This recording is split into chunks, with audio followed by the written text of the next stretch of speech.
Next topic is importance of pH in everyday life. There are 4 point में page number मैंने लिखा है because ये में हम पूरा लिखेंगे नहीं, मैंने शायद नोट्स में भी नहीं दिया है, ये आपको टेक्स्ट बुक में से ही लिखना है। मतलब जैसे ही ये टॉपिक खत्म हो तो आप टेक्स्ट बुक में से ये पॉइंट्स लिख देना। जस्ट पॉइंट को याद रखो कौन कौन से पॉइंट्स है। तो the first point, plants and animals are pH sensitive. तो plants and animals are pH sensitive. तो how can we identify plants and animals are pH sensitive?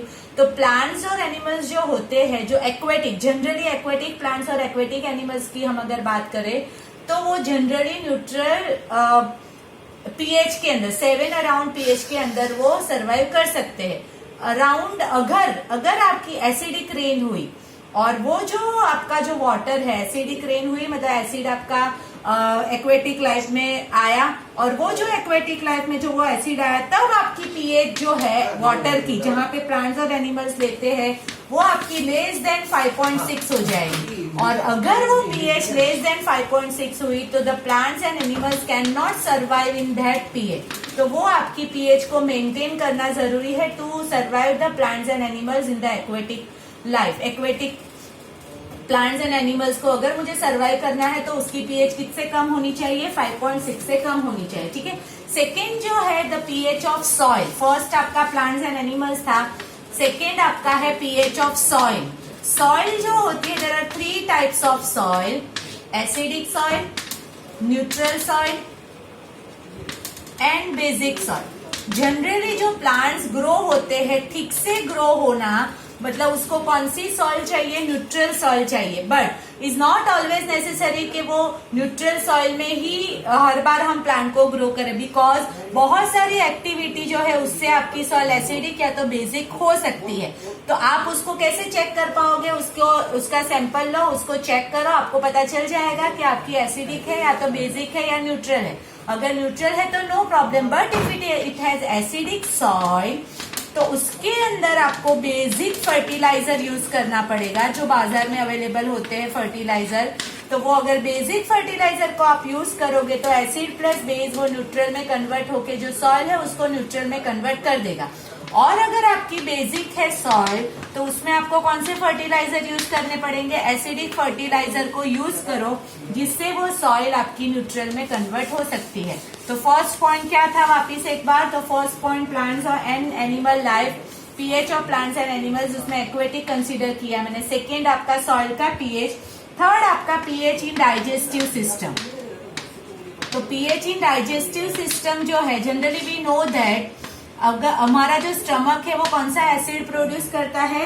Hydrochloric acid, जो हमारे डाइजेशन में हेल्प करता है, राइट। तो अगर हमें ज्यादा अमाउंट ऑफ HCl प्रोड्यूस कर दिया, मोर अमाउंट ऑफ अगर HCl प्रोड्यूस कर दिया तो हमारा स्टमक क्या हो जाएगा? एसिडिक हो जाएगा, बिकॉज मोर HCl मतलब मोर एसिडिक। तो मोर एसिडिक अगर हो जाए तो अगर उसको न्यूट्रल करने के लिए हमें कोई ना कोई बेस यूज करना पड़ेगा, और वो बेस हम यूज करते हैं as a Eno.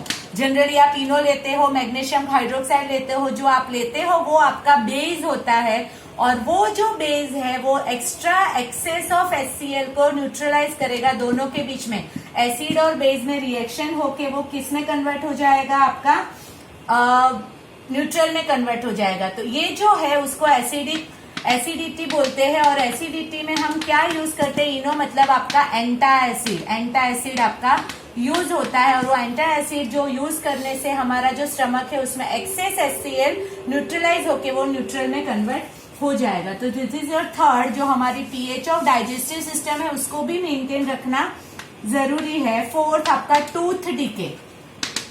Tooth decay जो है वो भी आपका हो सकता है due to the pH effect. Generally हमारे जो टीथ होते हैं उसमें एक सब्सटेंस होता है कैल्शियम फॉस्फेट। इसमें आपका crystalline form of calcium phosphate होता है, Ca3PO4 twice. Calcium phosphate is the strongest substance in our body. मतलब वो जनरली कोरोड नहीं होता, ये strongest substance in our body है जो टूथ में प्रेजेंट होता है, वो जनरली कोरोड नहीं होता है। But whenever we eat the sweets और एनी चॉकलेट्स और ऐसे मटेरियल को, अगर हमने स्वीट सब्सटेंस को अगर मैंने ईट किया तो due to that sweet substance ये जो कैल्शियम फॉस्फेट है, मतलब जो टूथ है, हमारा जो माउथ है, वो माउथ की पीएच लोअर देन 5.5 हो जाए, अगर लोअर देन 5.5, अगर वो 5.5 के नीचे चली जाए तो कैल्शियम फॉस्फेट आपका कोरोड होना स्टार्ट हो जाएगा।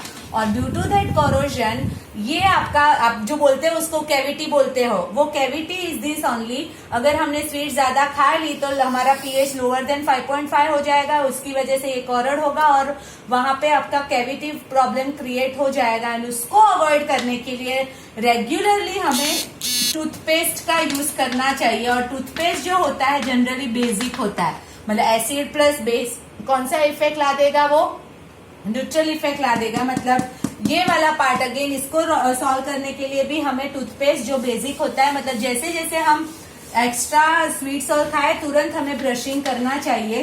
तो ये आपका 4th पॉइंट हुआ। And the last is the self defence by the animal. तो सेल्फ डिफेंस जो है वो सेल्फ डिफेंस आपका एंड बी और स्टैंड बी एंड स्टिंग और बी स्टिंग से समझा हुआ है। जब एंड स्टिंग या तो बी स्टिंग करती है तो वो आपका मिथेनोइक एसिड प्रोड्यूस करती है। कौन सा एसिड प्रोड्यूस करती है? मिथेनोइक एसिड प्रोड्यूस करती है। और वो मिथेनोइक एसिड की वजह से यहाँ पे हमें इचिंग आती है, और वो इचिंग को दूर करने के लिए हमें उसके ऊपर बेस लगाना पड़ेगा।